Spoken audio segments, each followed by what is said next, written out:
And he's still in prison. Right. Nothing happened. He was killed in prison. Oh, he was? Oh, Yeah, he was beat to death with a toilet seat. was he real? Just to let you know, because you should know. Today, I'd like to introduce Mike Taylor, former Navy captain, who was also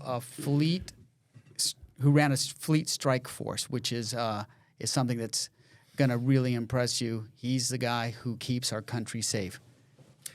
Please watch and please subscribe.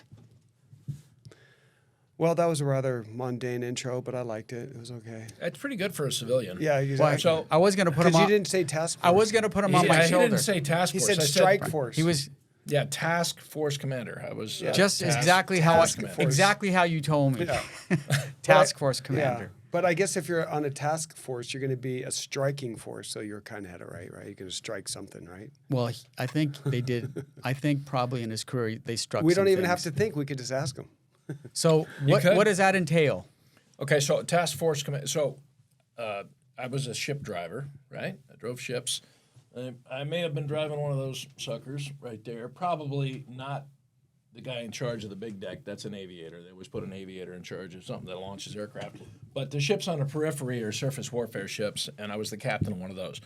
When you're a successful captain of a ship, you get eventually promoted to Commodore. And Commodore is a captain in charge of a group of ships, right? And then if you have a specific title beyond that, where you actually take a group of ships overseas, you're a task force commander. So I was at the end of my career, I was CTF 33 Task Force Commander, U.S. Navy.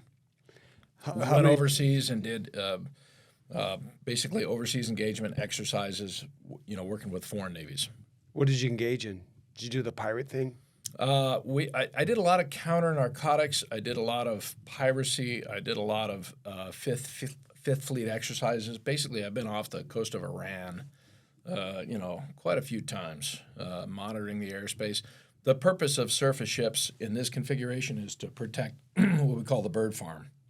So the aircraft carrier is the valuable asset, but it can't go anywhere on its own. It's got to be protected by cruisers, destroyers, and frigates, which keep it from being attacked. Got it. So- What about the subs? How do you stop one of those subs from nailing you? Oh, you run a screen. Basically, you run an ASW screen around the carrier so that nobody can get close to it. Have you ever been on a ship that fired a cruise missile? Quite a few. What's that like? That's amazing.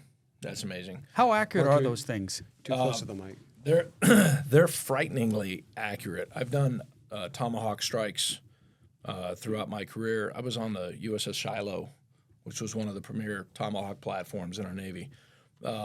We did a responsive strike, I think it probably 1998, when Tomahawks were really in play.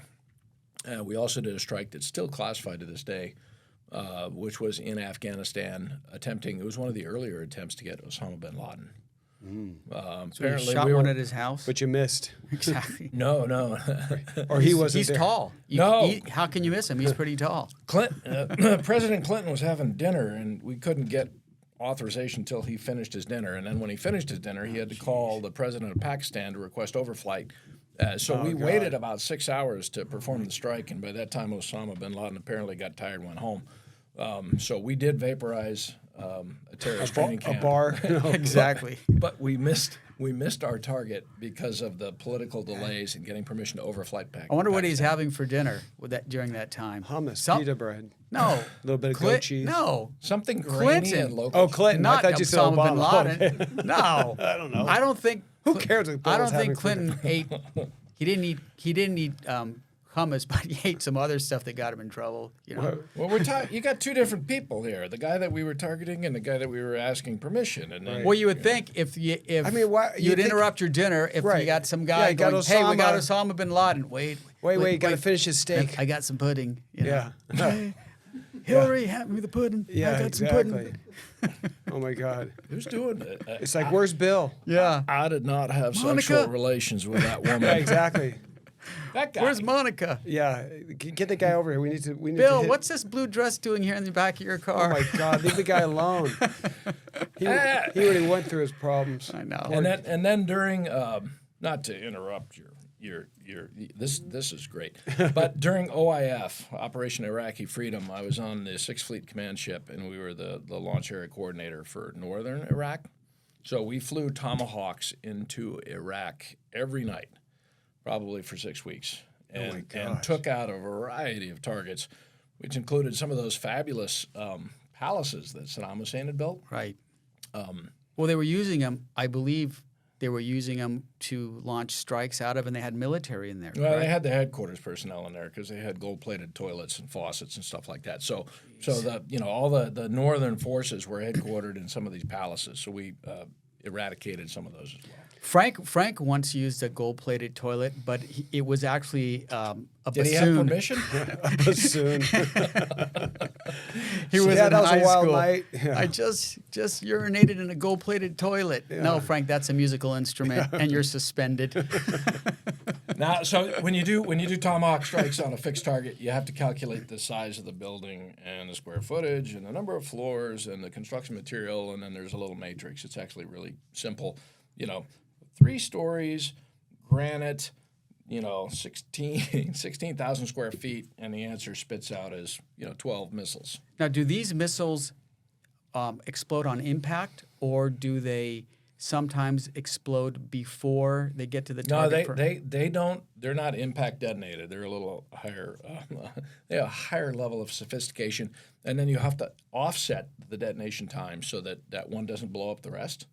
So in other words, they come in like 1.5 seconds apart, and they detonate at some level of elevation. So they're not driving into the ground. You're not trying to plow a field or anything. So they drive in, explode, and you give it about a second or so for the debris to settle, and the next one comes in. Oh, And it God. results in a leveling factor where the 3-story palace or building or structure or whatever it is just goes away. It's really sophisticated. Did you guys dig for that golden toilet afterwards? I mean, that seems like a waste. No, I don't think grab the there's much gold. of a market for them on eBay. I mean, Probably melted them, right? They're back in the sand. Well, you have to think about if you're on the ship and you're going to launch a cruise missile, you don't want that missile to accidentally go off before it exits the ship, because there must be a lot involved in that. No, they don't arm until they're in flight? final God, this flight. is crazy. Yeah, see, And we were flying from the Mediterranean into Turkey and then turning right, and you had to go over a mountain range in Turkey, and so we had some icing problems where they'd go over the mountain range. And get In cold? Turkey, yeah, get cold. So, Mike, Did that screw up the computer chip in there? Did it A couple of them fell out of the sky. then you have to recover them, don't you? Yeah, we had teams go into Turkey and then go to the bean field where the Tomahawk had landed. Could they Recover 'em. possibly detonate when they? No, they're not armed until the final phase Okay. of the flight. They don't arm themselves. I mean, they're flying. They're flying based on GPS. Pre-established coordinates. They go up, they go down, they turn right. Do you have a camera on them the whole flight, or do they have a camera on No. them? No. No, I mean they have different navigation systems, but it's not for the sake of digital imagery. Got They it. just trying to find the right spot and detonate the right sequence. Are they accurate enough to do you calculate like flying through a window? Oh, they could. They're that They could. accurate. Yeah. And so you have a spotter with a laser, correct? No. No they're- spotter? No, pre-programmed GPS. So there's. Oh, I didn't They know just that. fly there. They just GPS like Google Earth hit that target. Well, probably a little more. Yeah, a little more sophisticated. specific. Google Earth. Yeah. Yeah. You can launch one from your car. Why not? Yeah. No, I mean they fly to a specific place and time, and then they detonate in a specific sequence. So what happens after you blow the shit out of the place? I mean, You fly by the next morning with an F-18 at high altitude. You take pictures, and then you get photographic gratification. Yeah. Mike, let me ask you a question about a really sophisticated weapon that I heard a lot about. It's called a rail gun. Do they have rail guns? Yes, they do. And are they? As As- accurate as they say. Yeah. What do they do?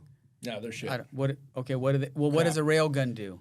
Okay, so a rail gun is a gun that fires a projectile based on electricity.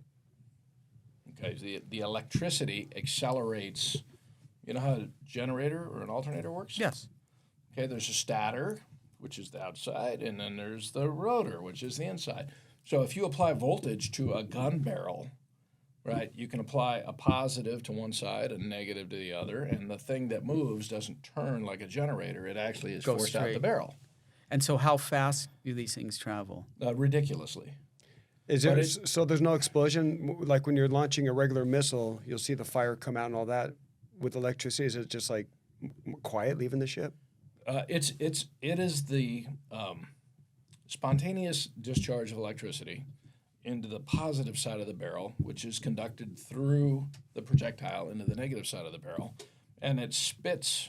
So it's like a lightning bolt. It's like a lightning bolt that forces the thing out the barrel. Is it loud? It's not all that loud. The problem that they're having on railguns is that when you put that much voltage into one side and it transmits through a moving projectile, you end up kind of welding the thing as it goes out the bore. Oh yeah, So the yeah, friction's so yes. high that it melts the metal. And the projectile is square. Bullets are round, right? Right. Bullets are round because they engage rifling. Right. Okay, a railgun shoots an encapsulated sabot with a positive and a negative side, just gets it going faster than hell, and then the projectile itself has to have the ability to drive itself. So it'll shoot it out really fast, but it's got to be a smart projectile that you can then steer where you want to. I've been dealing with this question for a while, so I want to ask Mike about it. So we have a water shortage here in Southern California. Water shortages everywhere, Right. Throughout And- California. and people talk about desalination plants, and we use dams to generate electricity. But a lot of people are talking about putting up nuclear power plants, because nuclear energy seems to be pretty efficient, and people are worried that something's going to happen. But aren't most of the ships that you're on nuclear? With the subs.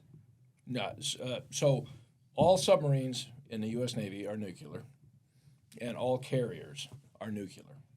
So the people that worry about having nuclear power have to understand that the submarines right here in Point Loma have a nuclear Reactor on. reactor right on them. Yep. Wow. And so why is that safe, but we can't use nuclear for our energy? It's the question I'm having. Right. I think Like, because doesn't the make any Department sense. of Department of Defense is not subject to a voting process, and they're not subject to little old ladies who Right. are concerned about, Being radiated. NR is naval reactors. Naval reactors is the most, put together branch of our military. You don't get to put a reactor on a ship or a submarine without having it subject to some significant oversight. So It seemed like you let could- me finish this. Go ahead. Finish this question. So the reason why I'm asking is, on your ships, do they have a desalinization, or do they carry bottled water? Do they take the seawater and drink? But he went from reactors to how we make water. Yeah. Well, yeah. I mean, Okay. jump around a little bit. No, reverse osmosis. So everything in that, every ship in there is running reverse osmosis. So it's pumping the salt water You take salt water, you put it through a semi-permeable membrane, you separate the good stuff from the bad stuff. and it's drinkable. Yeah, it's no different than you got a little clean water spigot on your kitchen Yeah. counter. Oh. It's not the faucet. Dear God, you drink tap water in San Diego, you'll die. It's got the highest chlorides in our country.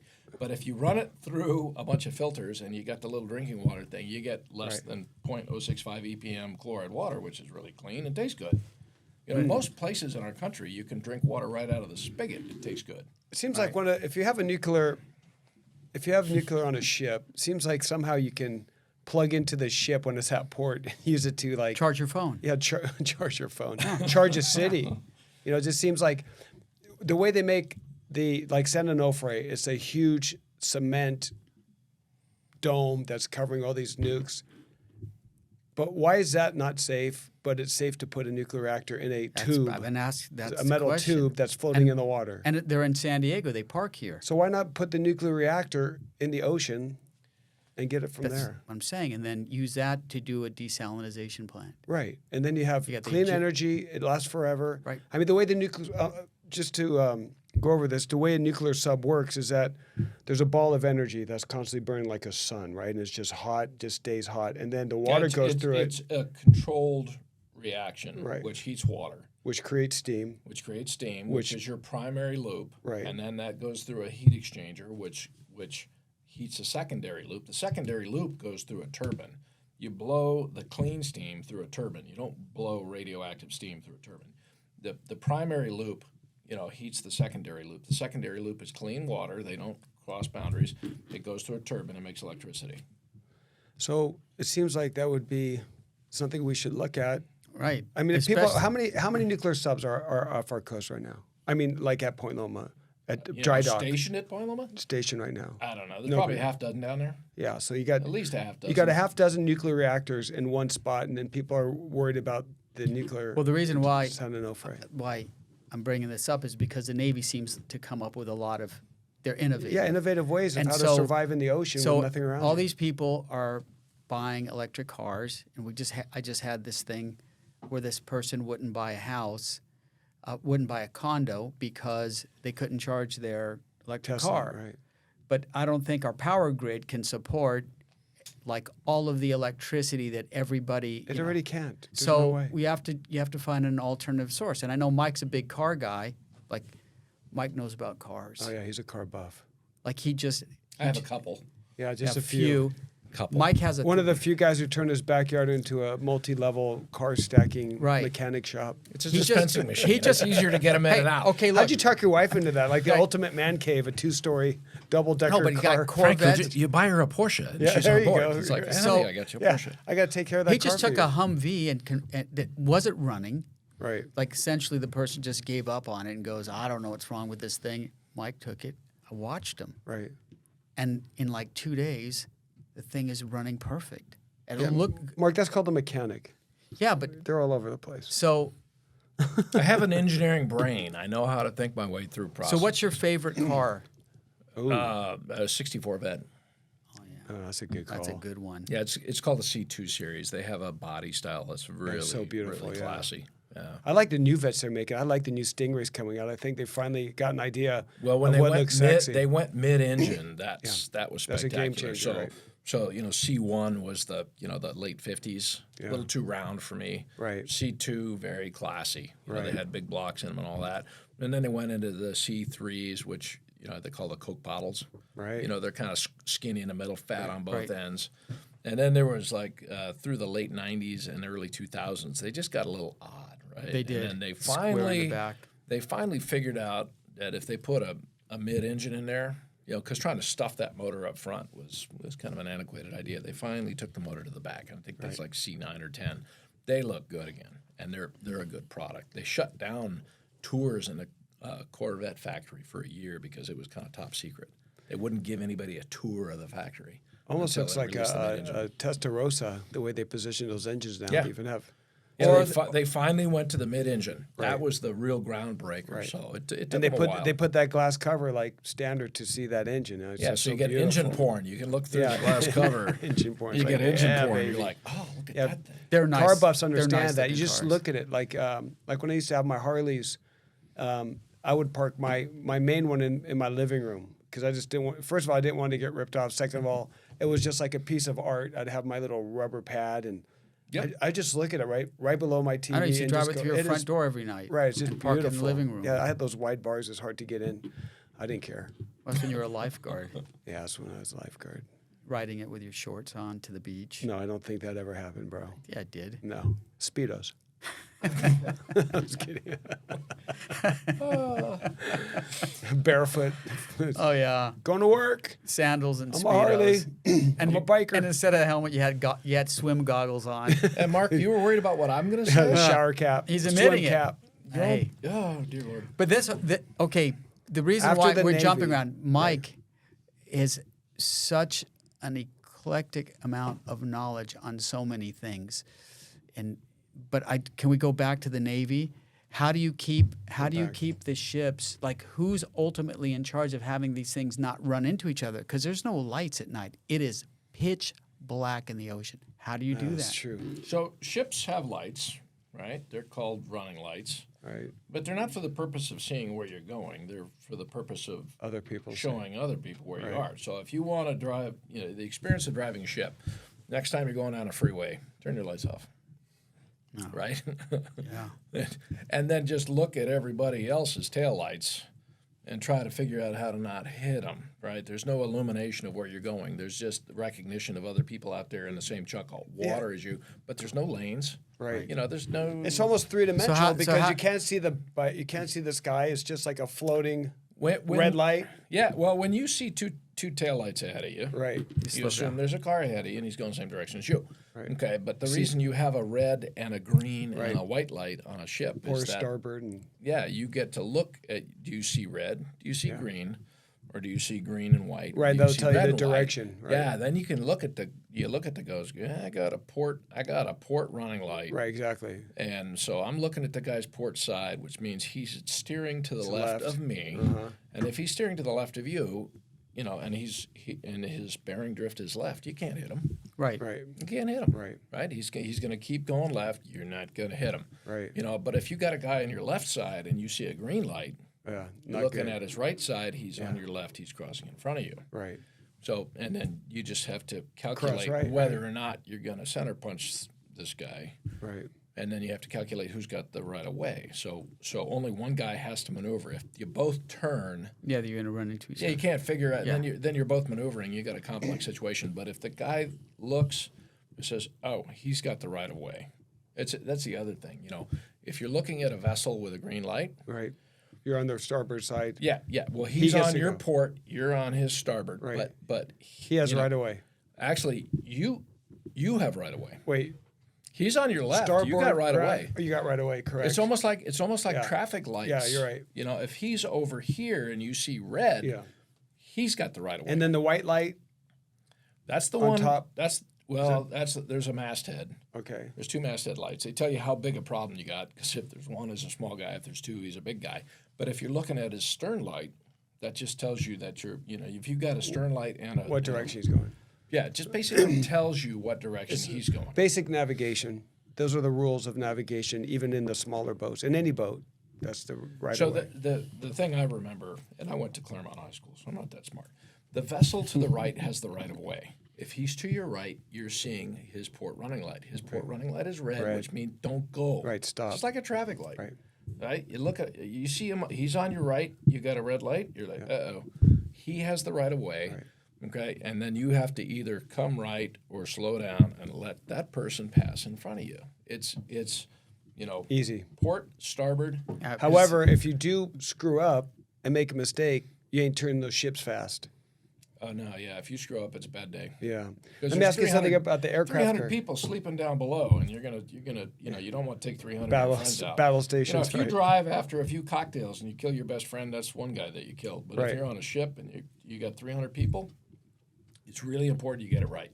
And don't drink. Don't drink if you're at the helm. Well, we don't. No alcohol on board. We don't have alcohol on Navy No. ships. Oh, okay. I don't know. Maybe have wine for So the captain. on these Navy, Why is coffee called a cup of Joe? Why? Because Josephus Daniels banned alcohol on Navy ships in 1878. Coffee is named after the Secretary of the Navy as a cup of Joe because of Josephus Daniels. nice There's some- trivia. I know Useless. that. Told ya. Yeah. Useless I trivia. love it. I always say cup of Joe. Now we know. So Now on you the, know because Joe Wait, was let me a ask real him a guy. question. I always wondered why, because I was in the Harbor Patrol for about 18 years, so I'm good with boats, not those kind of ships, but boats. And I always wondered when an aircraft carrier is coming into San Diego Bay, at what mileage point do they start having to put those engines in reverse to slow it down, or do they? Like, No, they just keep running. So the steam that's created by the reactor is always there. Right. How much of it they push through the turbine Right. is up to them. Okay. You know, they generally come in at a slow bell, but you don't exactly like turn off the reactor. You just regulate the amount of steam you're pushing to the turbine. As far as stopping the Right. aircraft carrier, you want to do that gradually. You know, So when does that start? Like you're coming in, what is it, 10 miles out? You just start reducing the speed? Well, you're only allowed like ballast point. There's a 5-knot restriction at ballast point. Because if the aircraft carrier came rocking through there and shook up all the submarines that are undergoing maintenance, that would be a bad day. Oh, I So see. they have to hit 5 knots at ballast point.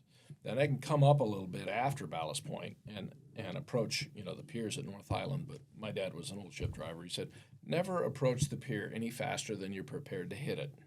Oh, so Right. less than 1 knot, 2 knot. Yeah, you back it off. You back off the bells, and you get your tugs made up. Right. Because aircraft carriers are not that's right. exactly maneuverable. Right. So they just take off their headway, and then they put on a backing bell, and then essentially they're just floating. How do there. those tugs hook up to you? Just throw the line? Yeah, they just make up a variety of different ways, but you get one forward, you get one aft, and they shove the thing into the pier. Okay, so you got some help. Yeah, it's like the side thrusters. Yeah, exactly. The tugs are your side thrusters. Yeah. They make up one forward, they make up one aft, and they push you into the pier, throw lines over. On these destroyers, because I've watched some of these military shows, not only, I guess, they can fire cruise missiles, but they have cannons on there.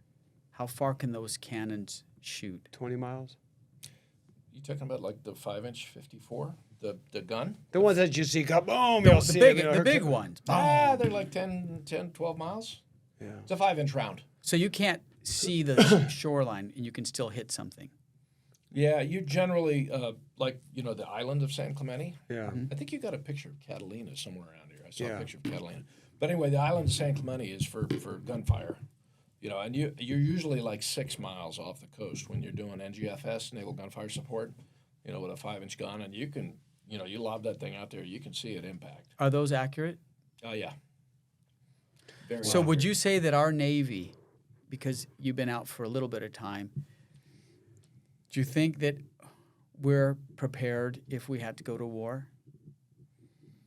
I think we might be running second to some of the potential adversaries. Yeah, I know the number one. I think the biggest Navy right now for ships over 400 is China. Yeah. I think we have like 398, and they have like 450. What kind of ships? All ships? Battleships, aircraft carriers, those guys are putting shit together left and right. I mean, They started building carriers. right. And they realized the value of our strategy. A Right. carrier protected by other ships Right. can protect itself from submarines, and then if you've got strike missiles, then you've got a whole different capability. But the Chinese started building carriers. Are any of our ships built in China? I'm not kidding. I heard that was a possibility. No, the ships themselves all Yeah. come out of U.S. shipyards. Okay. They come out of Avondale. Is there any in Chinese Mississippi. equipment on those ships? Yes, regrettably. And could those pieces of electronic equipment be locating devices that maybe they plant in there? No, they're not. So on some of the ships that I was building later in my career, I would see China, embossed China. in some of the valves, piping, plumbing, just cast stuff, not electronics. Stuff you get at Home Depot? Well, a butterfly valve made in China. You look at it and go, that's pretty funny, Yeah. And then I even saw name tags with the logo of the ship's name on there that said "Made in China." I go, okay, this is kind of silly. So I've been to exercises with the Chinese, right? And I remember this one exercise in Hawaii is called Rim of the Pacific, and there was a reception on the Chinese ship, and they were handing out thumb drives as door prizes during the reception. Yeah, not good. Who in their right mind Right. is going to take a Chinese thumb drive, Right. plug it into a DoD Right. computer? Right. That's like dumb 101. But they hand it to you. Yeah, here's your keychain.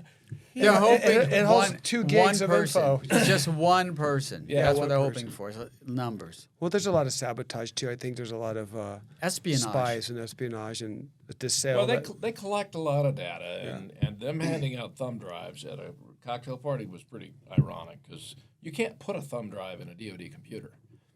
You do that, and the Alarms go IT police will show up. One guy's handing out thumb drives. The other person's asking for your passwords. No, it's like, are you kidding me? You're handing out thumb drives. It's like, no, I don't think we're going to use these.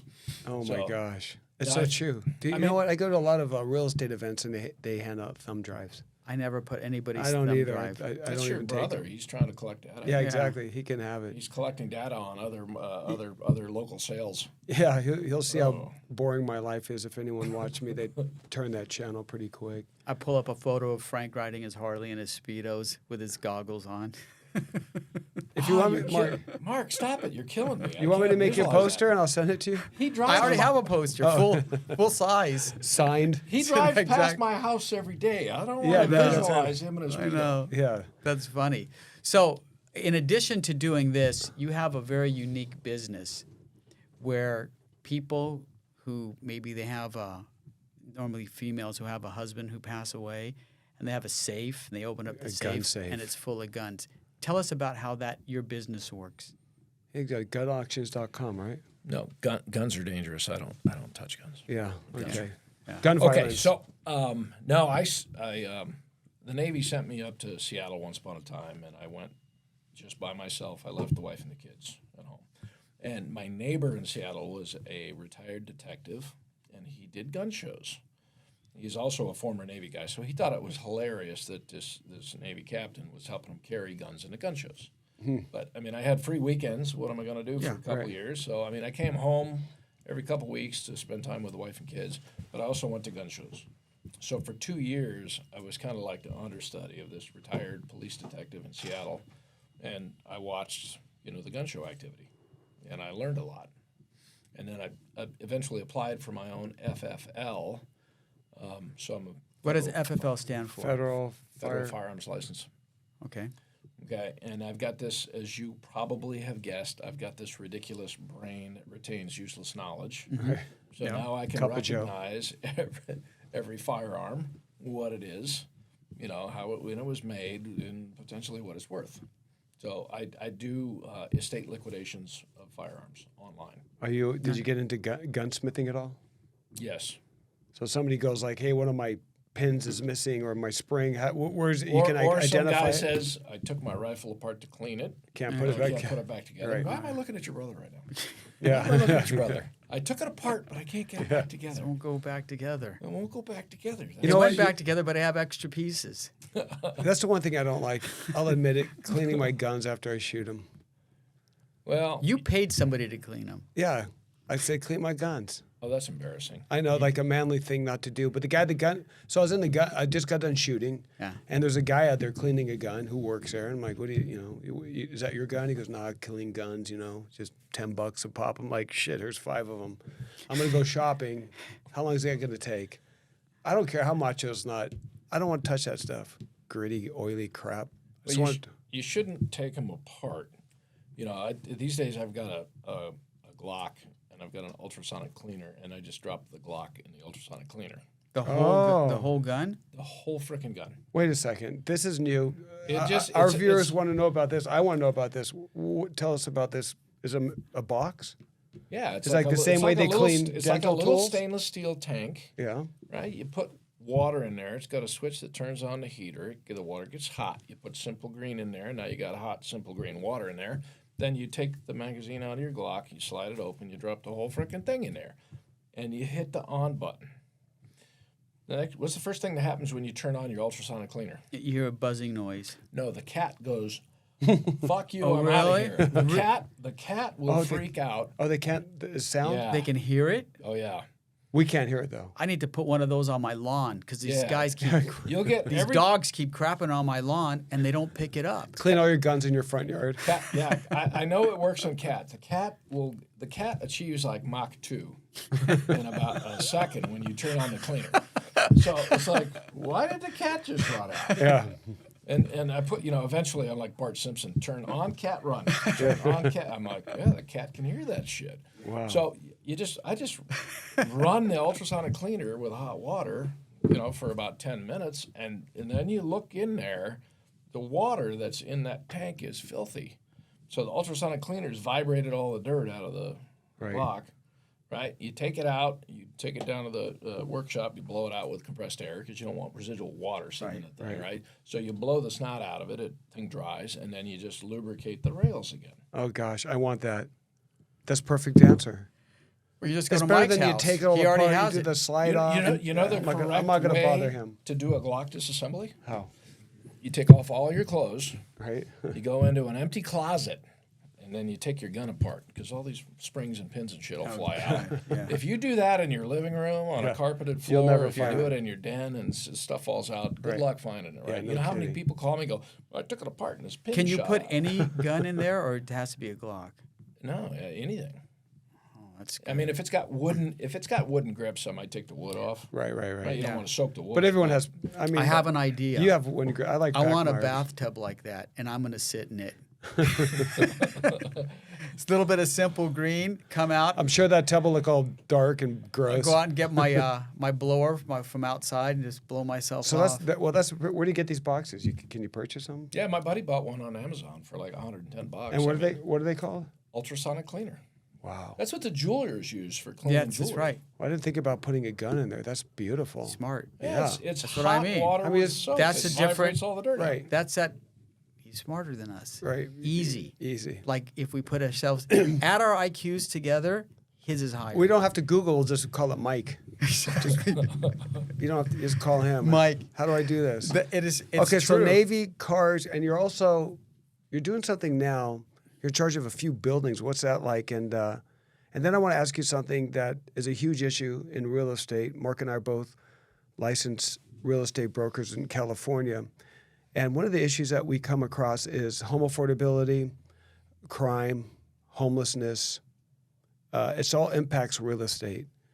Has the homeless crisis impacted the buildings that you're in charge of? Yeah, it's making my life miserable. Oh. It's literally making my life miserable. Okay, so I'd like to talk about this. So yeah, What I do you mean? Okay, what do- so what do you- I'm working for a hospital. Right. It's a big hospital. It's right here in Kearney Mesa, and it's not just the main campus because we got satellites. We got satellites all the way from Chula Vista to Hemet, right? And we've got staff facilities. We have outpatient clinics. You know, inpatient is the main campus. That's where they do heart transplants. You know, kidney, livers, that kind of stuff. You know, The regular hospital that you yeah. look But like I've a got that. hospital. I've got that too, right? So you run the buildings. I'm the infrastructure guy Okay. for this whole healthcare system. Okay. Okay, and we've got facilities in Kearney Mesa that are just staff. We got facilities in Kearney Mesa that are daycare for autistic kids. You know, we got facilities that do. We got mental health facilities. That's our biggest growth area, mental health. right. Yeah. Did you Go see that figure. coming? Did Yeah. anybody see mental health as Yeah. an emerging? Yeah. So we got mental health clinics in Chula Vista all the way to Hemet. We just put a mental health clinic in at Hemet because the wait times for mental health assessments are 6 times in Hemet what they are in San Diego. Okay, and then So we've basically, somebody wants to commit suicide. They're on hold. it's generally kids Okay. that are having Yeah, it's sad. mental health Yeah, issues crisis. as a result of social Right. media. Yeah. You know, and then sometimes that's dietary, and sometimes it's gender identification. There's Up to social suicide, media yeah. has done wonders for our community. Yeah. Not Right, Okay, so exactly. anyway, the homeless problem in San Diego is much like the homeless problem on the entire West Coast. I think Seattle got it wrong first. There's a documentary on YouTube called "Seattle is Dying." Yeah, I saw that. It's a fantastic Yes, summary yeah. of the problem and who created the problem. And it was the elected officials changing laws. Right. Or not enforcing laws. Not enforcing laws or making theft of less than $1,000 Yeah, no not problem. prosecutable, and then legalizing daily personal drug use. So I No mean, bail. Yeah. So Jail's too crowded. Letting out nonviolent criminals. yep. It's So- just a It's continual. like have a checklist of everything you need to do to make your city worse. Right. They checked every one every of them. box. Yep, they did. They That just- they established. They set the groundwork for rampant homelessness, which really deteriorated the quality of life for the citizens of Seattle. And, but the whole West Coast is kind of following suit. You know, San Francisco used to host the biggest West Coast annual symposium. There was like a tech conference that took place in San Francisco for 30 years. They quit. Bye bye. Yeah, they said, I'm not. You can't go back there. You can't. The people that attend the conference can't get in or out safely. They're getting accosted. The streets are destroyed, and then so and LA's got a problem. San Diego, if they get their stuff together, they might be able to figure this out. But essentially, they've got all these programs in place. I call them programs of misguided complacency. You know, you feed the homeless, you give them blankets, you give them a tent. Yeah, they went more into the compassion too Yeah. much, and not into the enforcement of the rules and regulations that govern a Exactly. city. So so everyone wants to, the victim. It's all about even the guys that commit crimes. They don't look at the victim anymore. They look at what caused this person to do a shooting, and they start to analyze this guy. They just did this thing like even victims' on rights yeah, are even gone. like on Dahmer. I just saw this documentary on Dahmer. This guy's eating people, and he's like chopping them up, and they're saying like, why would he do this? Like, why don't you just chop the dude's head off and never talk about him again? Like, why do you have to? Because that seems like it triggers other crazy people to say, hey, I want to eat Yeah, somebody. why study him? Yeah, And why he's still study in him? prison. Not in prison. No Right. one- Nothing he was- happened. He was killed in prison. Oh, he was? Oh, Yeah, he was beat to death with a toilet seat. Was he really? Yeah, the guy that killed him. Oh, I thought he was alive. That's a cool No. ending. Dahmer met his end in a very appropriate fashion. He was beat to death with a toilet seat. And the other inmate That video was would go doing viral. as directed by God when he took the toilet seat and beat Dahmer to death. So Now what's gonna Now he happen gets is free the cigarettes. government is gonna put toilet seats on Rubber toilet seats. Yeah, on the list of weapons you can't possess anymore. Right. good luck flying Switchblades. Toilet seat violence. Yeah, switchblades, these Instead of certain gun types, violence. ghost You guns and toilet seats. You didn't know that Jeffrey Dahmer met an untimely No, I thought he was demise? on this. He was on the Netflix video, and I'm Yeah. like, this guy's still alive. What the No, hell's this going guy on? was checked out in a very specific manner. That's perfect. Death Good. by toilet seat. By fellow inmate. Hey, when Mark comes out of the bathroom, it's death by toilet seat with the I've fumes. only been hit by a toilet seat a few times when I was trying to get some water. Hit the back of your I just head. want to drink. All right, let's focus. God, it's like an ADHD symposium here. So have you been on Imperial Avenue? When's the last time you drove on Imperial Avenue downtown? I've been Yeah, I've been seriously. there. I was there Yeah, we just a go- few days ago. we- Like we- seriously. Okay, so what Yeah. TV series does Imperial Avenue remind you of? Oh, TV series, Imperial Avenue. Beretta? Yeah. How about Walking Dead?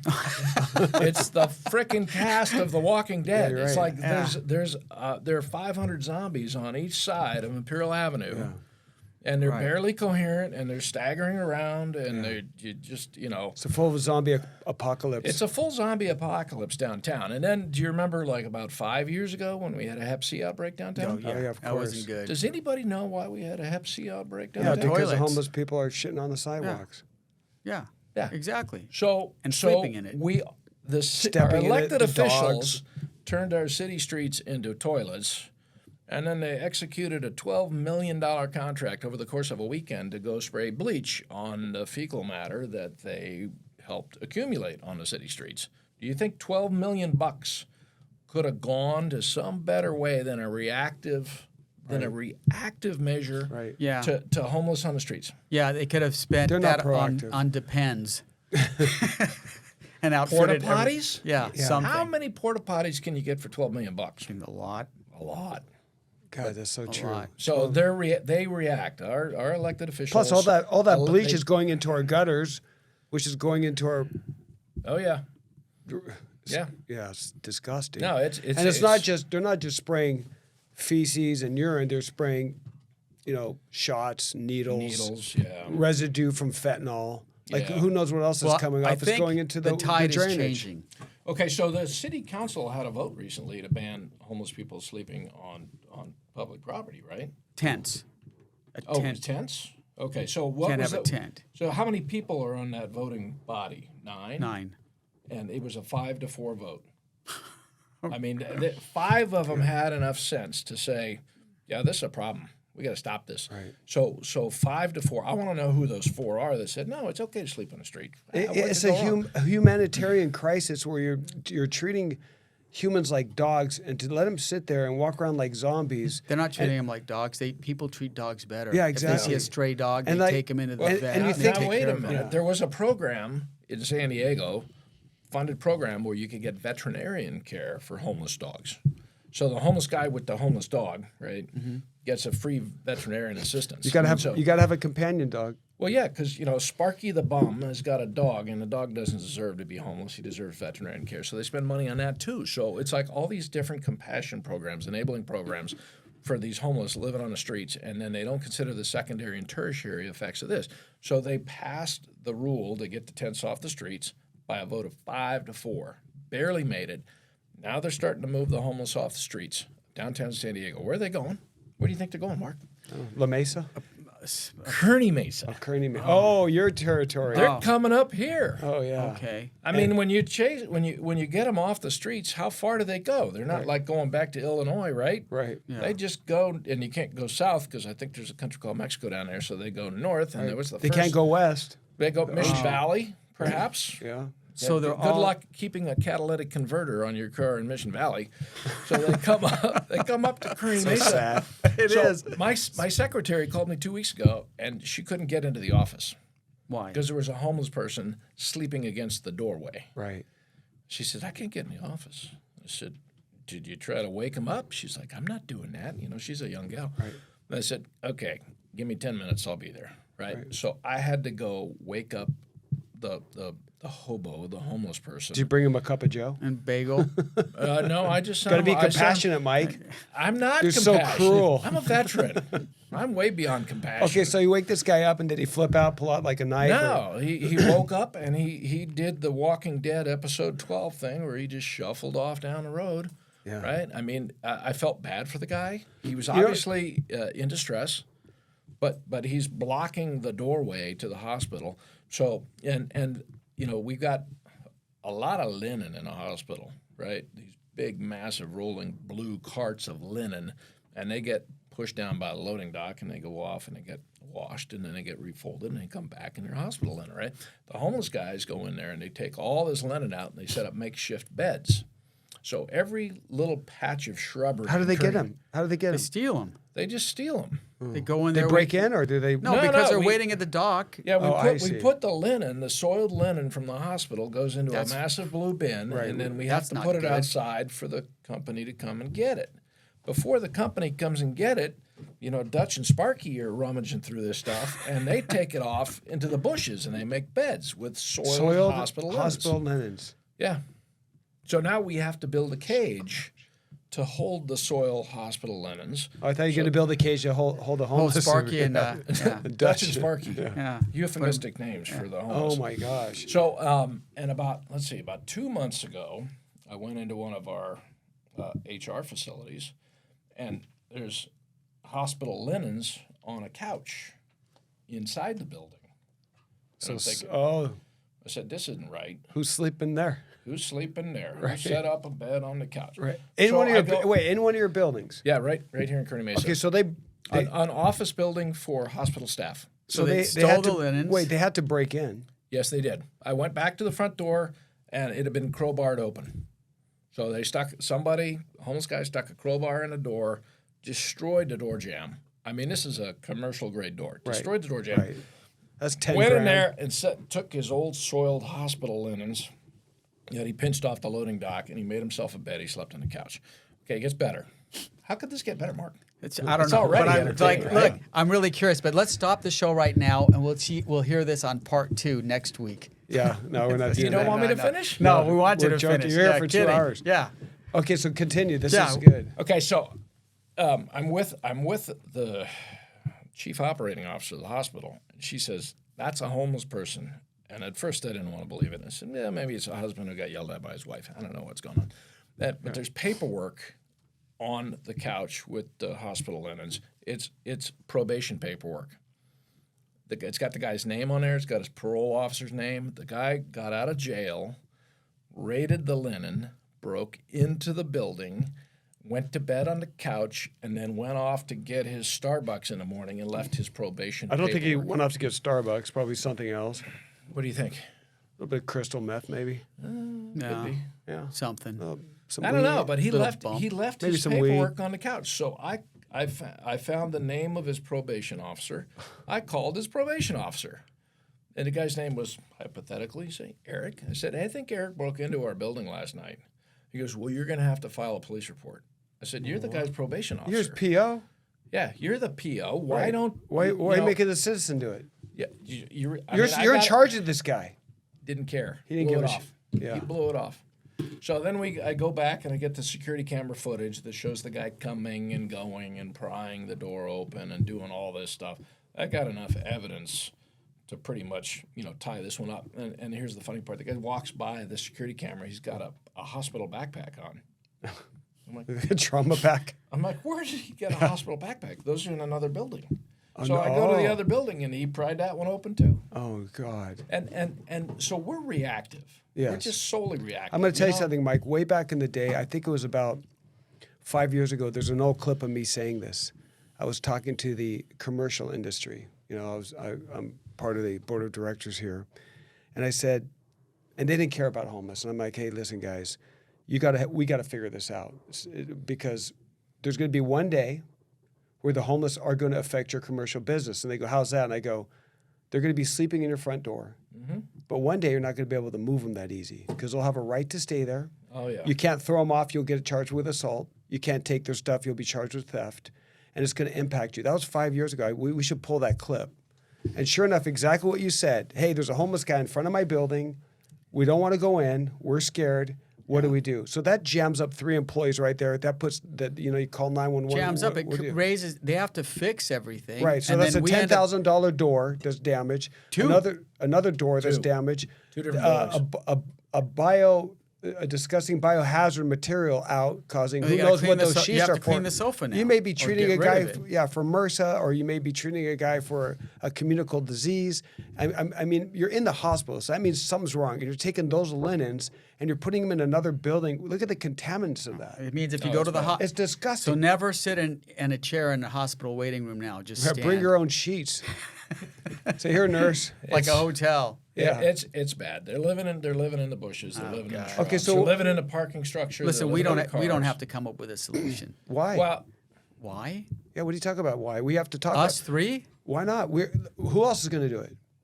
I know. Mark, our did you watch Seattle is Dying? No. I like how they ended that documentary because they said the state that has the best rate, low rate of recidivism for homelessness is what state? Alaska? No, let me think. Rhode Island. Maine. I was going to say Maine. Small. Rhode Island. Okay, Well, so yeah, I know, but it's wait a a second. percentage. So what do they do to solve it? If Rhode Island has the answer, They don't do complacency programs. They send all their state funding into a state-run facility where they provide rehabilitation do you know what I think it for is, drug Mike? addiction and mental health. I think there's something that we should call the homeless industrial complex. It's already named. Somebody it already is? named. Yeah. I believe it. They call it the homeless industrial complex because most of the money for homelessness, Billions of dollars are going goes into to the non-governmental pockets. agencies. Yeah, GNOs, Yeah, non-governmental organizations, NGOs. or NGOs. Those people are making all the bucks. It trickles become a- down like all these other things they do, and by the time they have the money for the It's homeless, a very small amount. they buy them a new tent. It's become a business. There was that's what I a mean. program. an ineffective business. Right. Sleeping bags. Remember sleeping bags for the homeless. Right. Tents for the Yeah, homeless. who's They getting? don't want to. Well, they don't want people to die on the streets because there was no other option at that point. But now we have in California something called the Care Court. I think that passed. Listen, I know. Here's what we're relying on politicians, and if you know politicians or somebody that decided to run for office, they don't have all the answers. So the citizens have to take back the power and go. I mean, it's always a private sector that really gets it right. You put a problem with the government that they caused, and you're asking the person that caused the problem to fix it. You're always going to get. You're not Right. going to get anything. You got to get the private sector. Then there's a private sector that includes citizens that just no business. They go, okay, how do we do it? First of all, we're sending hundreds of billions of dollars to Ukraine to help them protect their border. And meanwhile, 2,000 people walk across every day, 2,000 a day, and everyone's saying, our borders are secure. Like the king's wearing no clothes. It's insane. Yeah, it's Like it's not being well managed. It's not being well managed. It's not being well managed. There's no like real cohesive direction from our leadership. I hear Todd Gloria makes a great music video. Is that what he should be doing right now? Making music videos? I don't know what Todd's doing. I don't track him. I give up on the city trying to solve these problems. I mean, I leave them alone. It's not like I'm not even going to say anything bad or good about them, but the politicians do their thing, fine. We can't keep going to them because we're not getting the right answers. So the citizens have to figure it out. And then once you get a solution, you give it to the politicians and they act like they figured it out. Who cares who figured it out? But this is what we do, and you could take the credit for it. But somebody has to have a solution because what's going to happen? We have 10,000 homeless now. LA has We have 80,000, more. 100,000.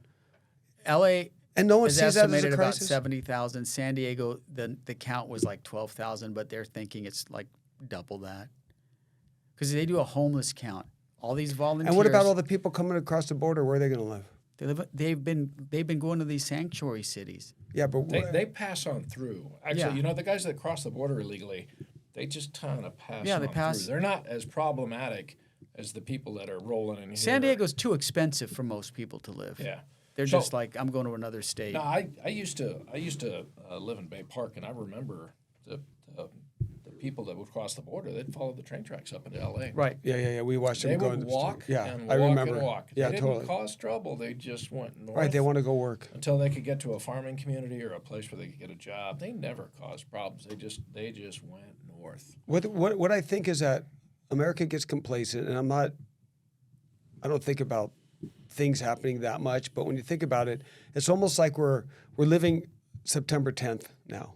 You know what I mean? Like the day before some shit's gonna hit the fan. Yeah. So everyone is in the September 10th mode. Like, hey, that happened once. It was a fluke. There's no way it's gonna happen again. We bombed every country. We killed every person.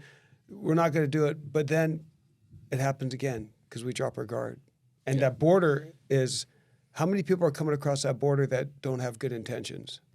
You don't know. You don't know 'cause they're not Well, you know screened. the ones that they've caught that are on the terrorist watch list, probably it's not a list you want to be on. And it's probably hard to get on that. Right. How do you get on that list? And then they're catching them on the list. So how many people got by?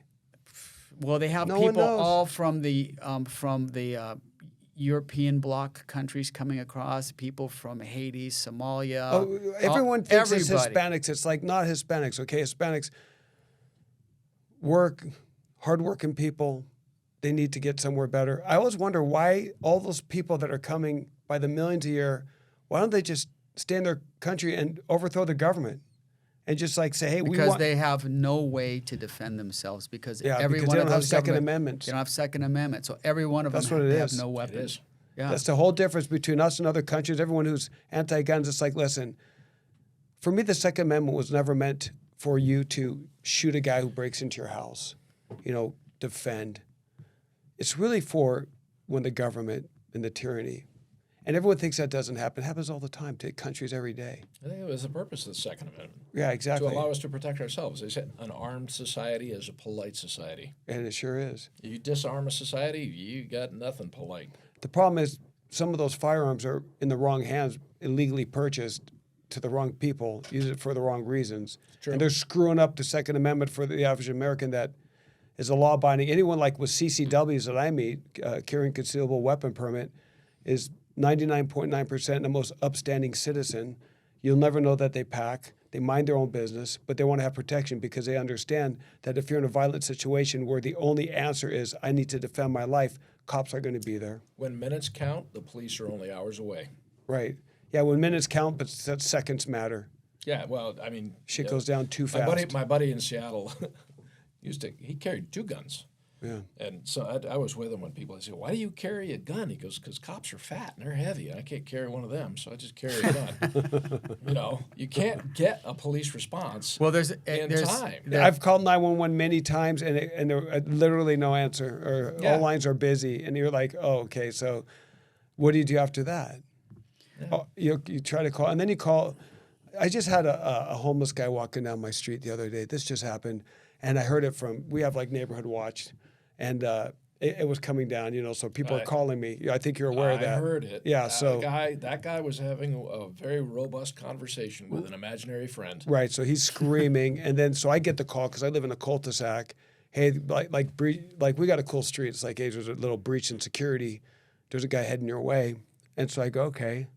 So I hear him. I hear him before I see him, and he's screaming really loud, and he's walking down my street, which we don't really have a problem with people coming down my street.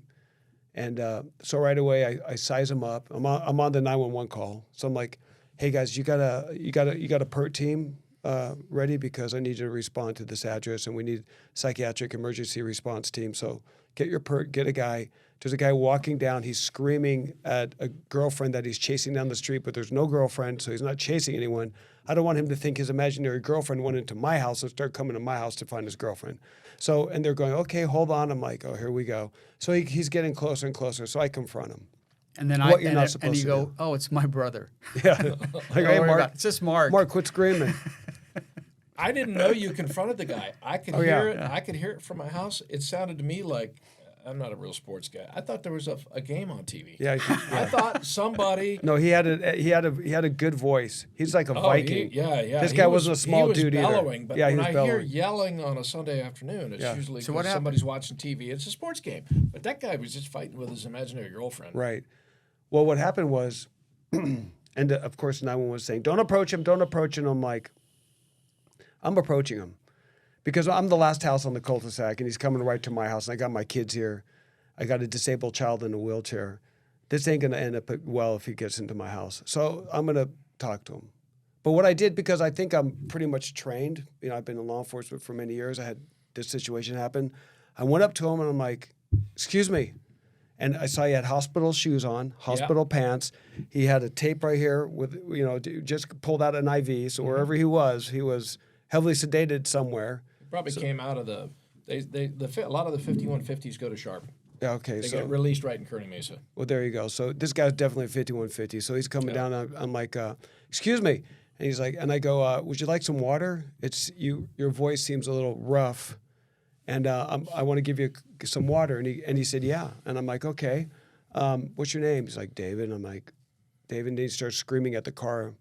And I'm like, just don't yell at her right now. Just let's sit you down and I'll get you Gatorade. Forget the water. He goes, oh, I could use that. Mellowed him out. Didn't approach him hostile. He sat down.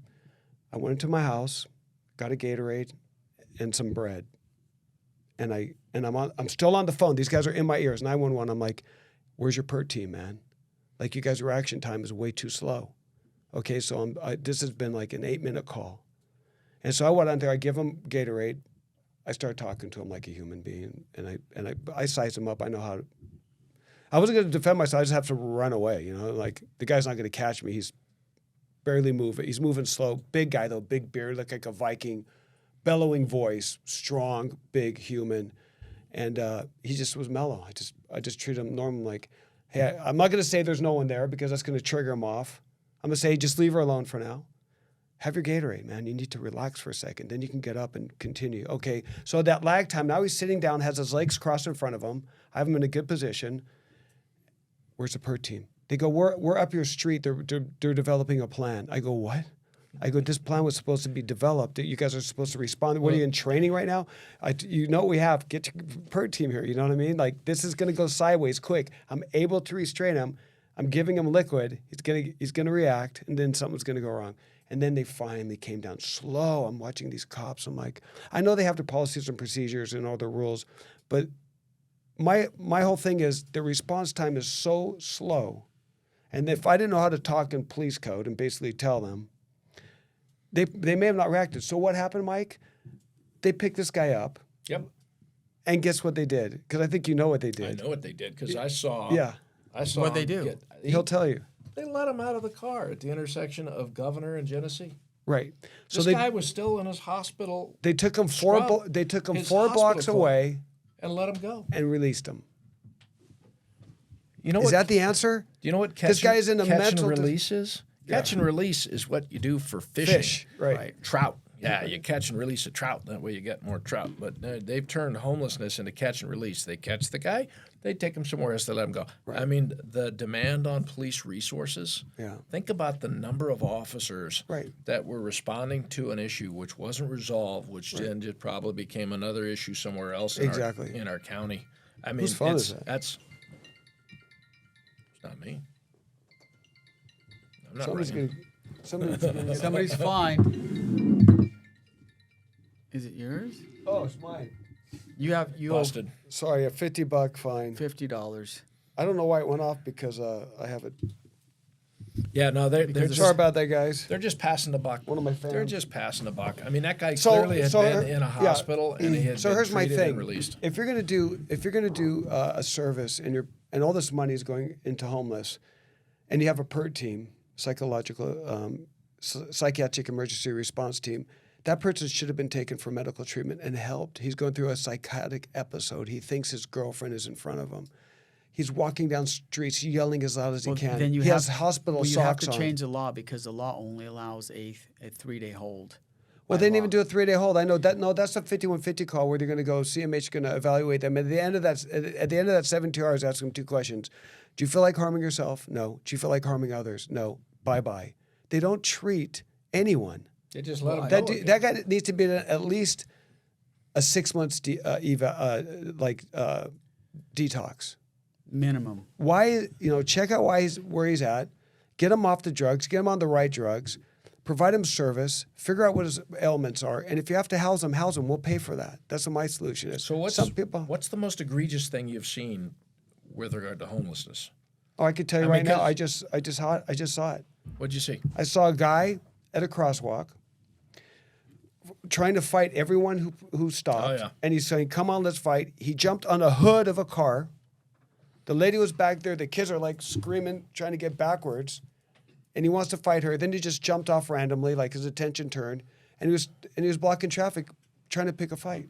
Yeah, I saw What do you do with that guy? a woman on an overpass on Interstate 5 just defecating in broad daylight. This is a homeless woman defecating on a sidewalk in broad daylight. And what does it take for people to see that guy? That just pisses me off. I mean, a human being, that's someone's mom, that's somebody who needs help, that's someone who lost all the will of humility. How much more desperate than you get to shit on a sidewalk in the middle of the day? I drove up. And they're not doing anything. Like Linda Vista Road, there's a guy in a 7-Eleven parking lot with an open campfire cooking on Linda Vista Road. So I mean, he built a fire and was cooking his dinner in the parking lot of the 7-Eleven on Linda Vista Road. So about 6 or 7 years ago, I wrote a commentary article, and it was titled "Homelessness Spilling into Residential Neighborhoods." And I talked about the fact that people in San Diego were not addressing homelessness because it was confined to the beaches and little areas in downtown. But now that it's moving into neighborhoods that are more affluent, now you're seeing people saying, "Hey, we got to do something." Well, they're a day late and a dollar short. They should have responded 5 or 6 years ago. When we're screaming about it, Like we going, "Hey." we also screamed about the fentanyl crisis that's coming, and it takes a bunch of kids to die before they can't even realize. tell you how much Hey, I can we did get some that. Narcans in the schools? I mean, the whole thing is like a joke. It's just hard to figure out because You guys remember when there was that sticker campaign down at Ocean Beach, where people had stickers on their cars that said "Don't feed our hobos." right. Don't feed the homeless. Don't feed the homeless. I mean, there was I don't know who generated that campaign. Right. It seemed to be specific to Ocean Beach. Some people thought that was just Cruel. the most common sense thing ever. Others thought it was like cruel. Right. How can you do that? But you think about every national park in our country. I got to tell you, Hold on. I'm guilty of Hold on. giving homeless people money. Let them finish. Don't feed the bears. I know. You go to I've done it, Yellowstone. though. Are you supposed to feed the bears? No. Why do you not feed the bears? You get more bears. You feed the bears, you get more bears. I mean, that's the whoever first- did that in Ocean Beach was onto something. If we keep feeding these people and giving them programs and support and all that stuff, if you don't give them treatment, which is what they really need, you're not going to get it. Right. You can't solve it by you have to feed people, but Yeah, the bottom line is but feed them. they have a hunger Feed them in conjunction with treatment. with treatment. Right. I mean, that's how you do it. You can't take a homeless because we talk about home affordability, right, Mark? We also talk about home affordability. We try to get people in a house that they can't afford. It's not about they're not homeless. The reason why they're on the street is because the 3 homes that they were in, they got kicked out of. So you're at your parents' house or whoever you're living with, and you're selling drugs or you're doing drugs, and you're stealing from your parents or you're stealing from your roommates or you're doing drug activities, and finally they go, "Hey, you can't live here anymore, dude." And they go, "Okay, that's fine.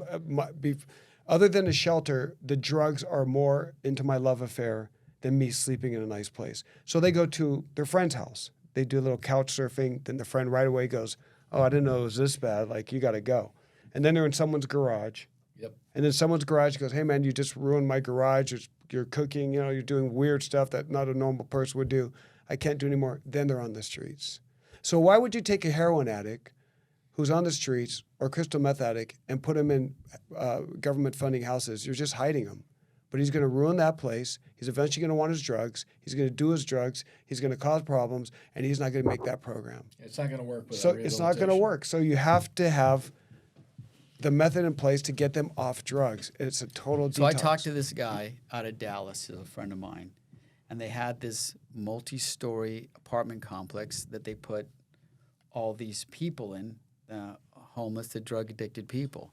And what ended up happening is they started selling drugs within this complex. Right. Then the gang members went in, they took over, Started controlling and they it. said, we're the only ones who'll be selling drugs Right. in this complex. So then people were all in fear because this now is essentially just run by gang members who are Right. like controlling the drug sales and distribution, and nobody could buy.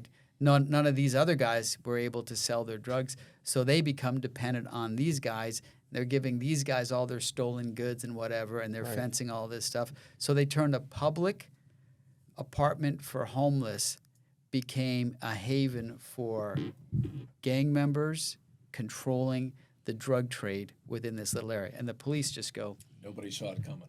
yeah, really. Well, the other thing is if you put Nobody saw it coming. the solution is not putting them in jail, because what do they get in jail? They get all the drugs they want. The jail is full of drugs. They're dealing drugs in jail. In our jail no, and in prison. I don't think our jail is. 100%. What do you mean you don't think? I don't Mark, think it's that. I don't think it's let me that. tell you something. They give the inmates Narcan. Well, oh, that's right. Okay, why would you give an inmate access to Narcan? Because you another just- inmate is going to take an overdose on fentanyl, Yeah. and they revive They're them. sneaking drugs in. Yeah. How are they getting in? How much? You can only put so many drugs up your ass. There's only. There has to be another way. That it has to be a bigger way where they're providing drug. So that hole needs to be shut. But all I'm saying is that when you take a drug addict and say throw him in jail for 3 months, he's still doing drugs. The jail is not the answer. There has to be another area where there's no drugs. Well, we know what that is. It's mental health services. Right. We need to and- reopen and those and get substance that. I abuse. mean, I know Reagan called it and blew it, but there could be a way where it's not pre-Reagan, where you could just throw your grandma in there and take her house and say she's nuts. So there has to be something in between where you go, there's certain individuals that no one can take care of. They have no support. They're shitting on the sidewalk, naked, in public. At that point, you got a human that needs to be, but they don't want to call it incarcerated. Call it whatever you want, but need to be put here, and you're not leaving. Some of the people are so far gone. Right, there's those They zombies. will never, ever get past their psychosis and whatever they're going Right, through. they need to be housed forever. Forever. Yeah. Not in a You've- jail. Make it nice, but give them the food. It'll save us money. The investment will be better. There won't be people breaking into $10,000 commercial doors. They won't be sleeping. They won't be pooping on the sidewalk. They won't cause Hep A. The drugs, the violence. 82%. I think it's 82 to 85% of all violent crimes in America is homeless against homeless. We got a guy that goes into another tent, hits a guy with a hammer, takes his shit. You're not going to find this guy. This guy ends up in a trauma center. That costs us 30, 40, 50 grand. And it just, so 80% of these violent crimes are homeless against homeless. Who cannot call this a crisis? So now that you have a crisis, what do you do with that word? You just keep calling it a crisis so you can kick it down the road. Oh, it's a crisis. We're trying to deal with it. But It's crazy. we've been like Pulling my hair out of my We've been head. talking about this for such a long time. For and It years. just seems like You gotta get them off the streets when they're living in parking lots and living in the shrubs Right, and living under the overpasses. Then you've got the catalyst for crime. right. There was a homeless woman that was killed in Kearney Mesa probably about 3 or 4 months ago, and she was shot with a pellet gun. Because That's right. some kids went out with pellet guns to shoot the homeless. So this Right. woman died. Really? I don't condone yeah. their behavior. There's a little makeshift memorial over they here. killed her with a pellet gun. Yeah, Yeah. they shot her with a pellet gun, and they didn't realize. They that probably thought the projectile wasn't going to kill them. Shot I a don't lady. think they intended to kill her. What they did was pretty egregious. They were caught, and they're going to pay for what they did. But the Right. fact that we're allowing homeless people to sleep in parking lots all around our city, and these guys, misguided as they were, went out to shoot homeless people with Think a pellet about- gun. They ended up killing one. Think about the mind of a person that would do that. You know why they do it? Because the humans are so dehumanized. It's like shooting a rabbit for them. Yeah. No one gives a shit about these people. Let's go shoot them tonight. It's like shooting an animal and laugh, and they kill someone. Yeah, why was Like, a at what point do you have 68-year-old to- woman, a yeah. 68-year-old woman living in a parking lot? It's disgusting. I mean, she'd been there for months, and they knew her, and everybody kind. tolerated it, and they liked her. Apparently, she was a really nice Right. older lady, but she was mentally ill. Right. And then that's that, but it's the foundation for further bad things. That's just straight up cruel. That's Oh. that you can't get any more cruel than that. That's disgusting. I mean, if you want to, I don't know what the case is, but imagine if that's your shooting kid anybody with a pellet gun, yeah, or shooting your anyone, a human being, a grandmother, drive-by mom. shooting is what it is on the Well- most innocent, easy prey. It'd be like fishing in a, whatever. There was a movie called bucket. Naked Prey, where these guys they hunted everything in the world, and then they decided the only thing left is a human, and they let the guy out in Africa. I remember that. They And- let him give him and a they 10 gave him- minute start yeah, or something. 10 minutes start, and then they go, Yeah. go. And then these guys started hunting him, and he's just like trying to get away. He's like, holy shit, imagine man, that? someone's going to try and shoot me. I feel bad when I see homeless folks, but when I see the real elderly, Yeah. and it's just like, it just amazes me that these people, there was a woman that lived in the Rite Aid parking lot over off Governor. I mean, Oh, I remember her. you yeah. remember her? Yeah. I mean, she She had kind to of be- disappeared. She had to be in her 80s. In her 80s, she would always have the shopping cart move really slow, Yeah. Hunched over. white dirty She gown. brought a chair with her, a she's- plastic chair. Where's the assistance for her? Where's the help for her? I don't know. Where did she go at night? She's probably, living over by the No, I lake or called on something I like called that. on her because she was in a wheelchair. I saw her one night, Yep. and I was going to the gym. I go to this 24-hour gym because the only time I could work out is late at night. So it's like 10:30 at night, and this lady goes just a little bit in the crosswalk. She's all dark, and she just sits there. And I'm like, oh my God, this girl's gonna get nailed, So I didn't know it was that. I call 911. I'm like, hey, there's a lady here who's just in the crosswalk. It's super dark. Whoever's gonna make that right turn, she's eventually gonna get hit, and she just won't move. And on the way back from the gym, the cops were there, and they were just leaving, and they just put her back on the sidewalk. Exactly. Yeah, And I'm like- that's our response to Oh, my God. elderly person in a mental health crisis Right. is to put her back on the sidewalk. Right, How many times can the cops show up and put her back on the sidewalk? right, She obviously needed, medical help. right. Health.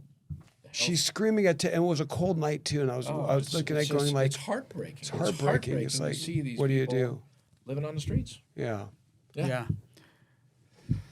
Okay, so What do we do? How do we solve this, Mike? we're not going to solve it. What we're going to do is we're going to table this for some other discussion. Okay. I'm really more interested in the military because we're having Can we put the this- homeless on a ship? No, we're having a kind of a proxy war right now.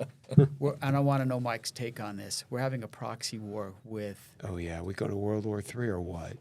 well, Like, where's this Ukrainian hold thing on a gonna go? second. Hold on a second here.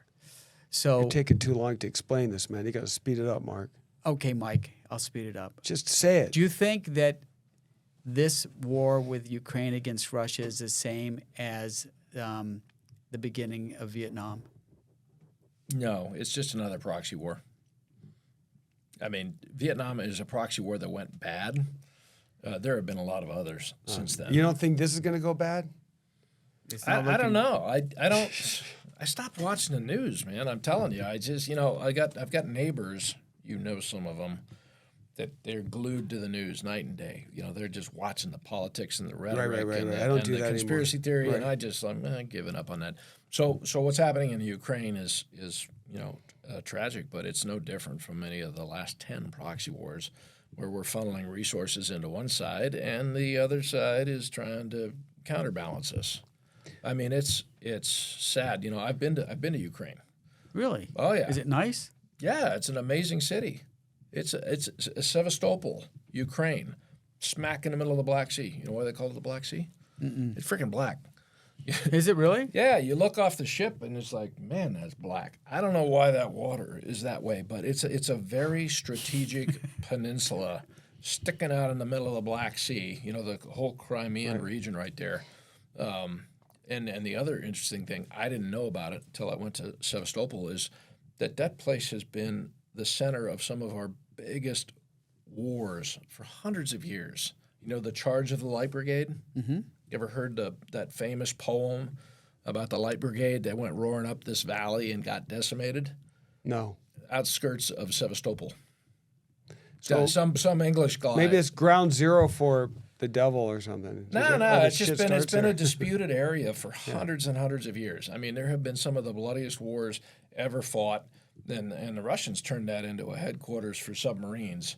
You know, you ever see those movies of the submarine sneaking in and out of the tunnel in the cliff? Yeah, there was Sevastopol. Austin Powers. Yeah, they dug tunnels. They dug tunnels in the cliffs so they could drive their submarines in and out at night without being seen, back during the height of the Cold War.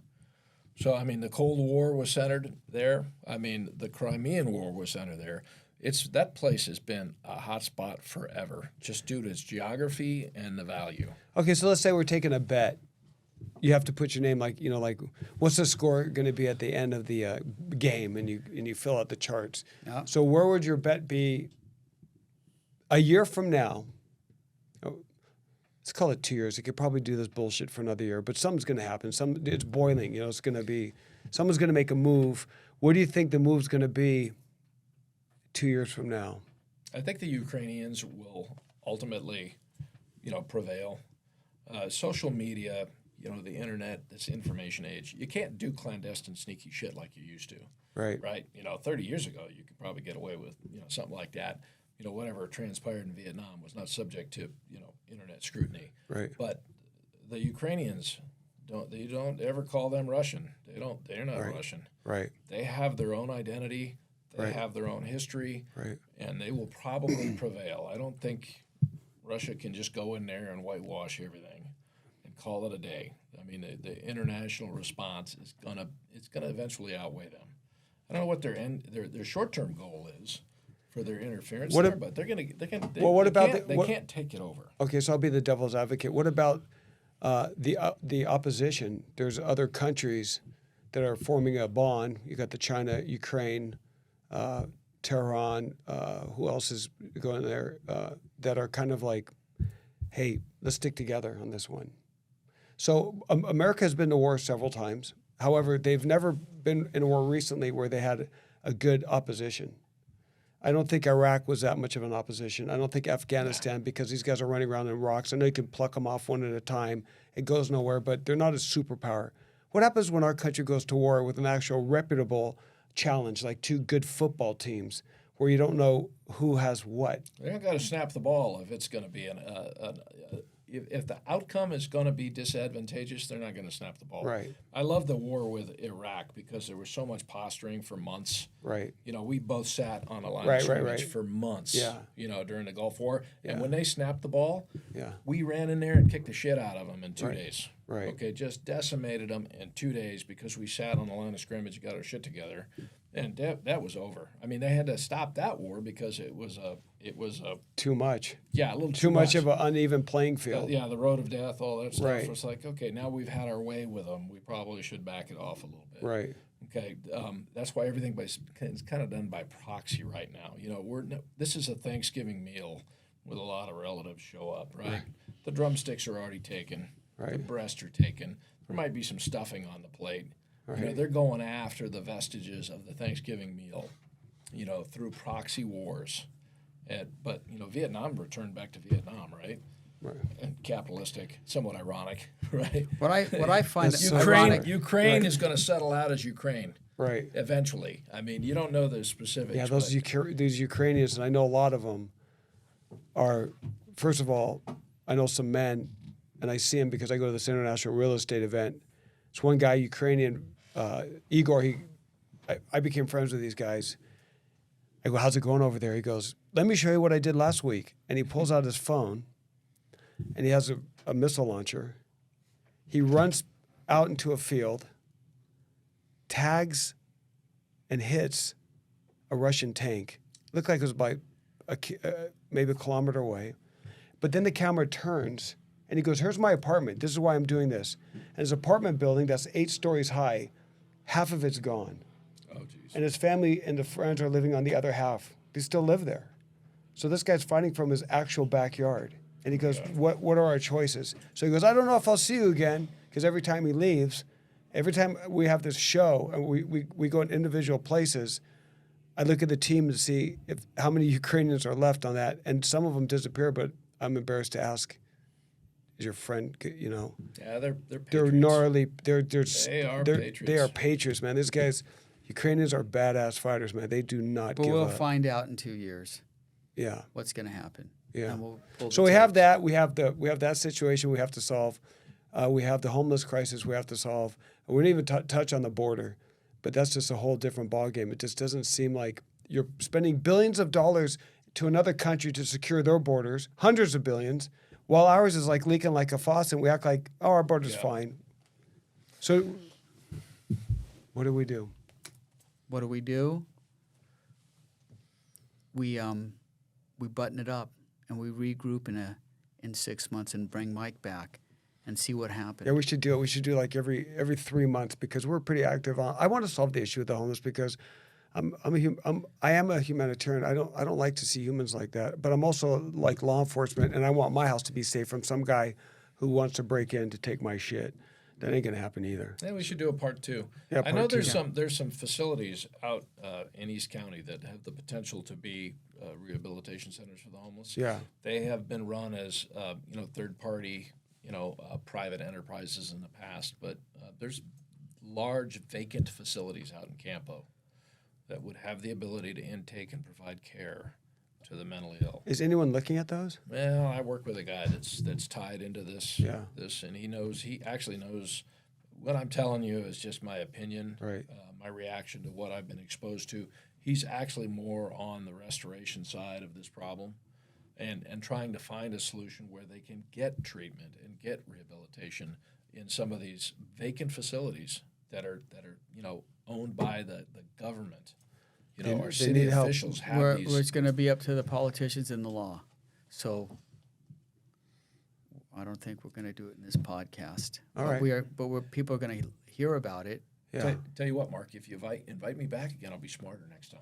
Yeah. We do it 6 months. Or I'll point No, you, 6 I'll months point is you too at the late. guy with the answers. Well, you got to give them some time. 6 months. Like 2 months. All right, 3 months. You got 2 months to figure it out, Mike. Okay. You're in charge of a battleship. You're in charge of the Navy. What was your call sign? Did anyone? Because I heard you were pretty hardcore. The rumor is that you're a son of a bitch to work for. Right. I hate to say it, but that's what the rumor is. Is that true? Oh yeah. What did they used to call you? I think you had a nickname. I think it was like Lucifer or something. Satan's daddy. Yeah. There you go. Yeah, one ship they. But you I gotta mean, that be- was just when Satan's you're on daddy. when you're running a military ship, and Yeah. you can't get it wrong. You Right. you got to get it right every. I mean, when I was the captain of one of those ships, I didn't close my eyes for 2 years Shit. because of the potential negative outcome and the lives I was responsible for. Now, if I was in charge of a desk somewhere, I'm screwing off, getting tacos, happy hour, that kind of stuff. But when you're doing that, When you're actually at the helm. when yeah, you're it's the driving real- one of those things and you've spent your entire career to get put in a position where you're in charge of something like that, you don't dork it up. Right. You know why you become the captain of a ship at 18 years? Why? Because it's a 2-year assignment. The last, 18 through 19 through 20, you don't have your retirement. If you sink that thing, they're going to take it out of your paycheck. Right? Yeah, well, if you're in the At army 20 and you years. lose your Wow. rifle, Oh. they take $80 out of your paycheck, right?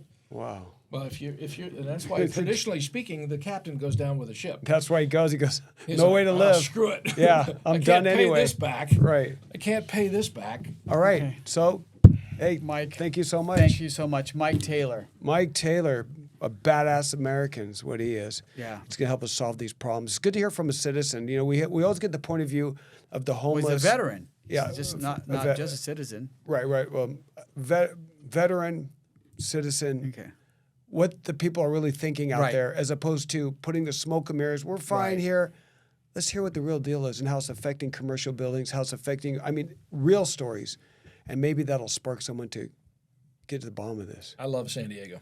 I love San do Diego. I'm not leaving. Anything I can do to make this place better. Me I too. ain't Born leaving. and raised. I love this place. I want to be part of it. I want to help the people. Yep. All right. I'm in. Take That's a care. wrap. We're out. Thank Thanks you. for joining. Thank you.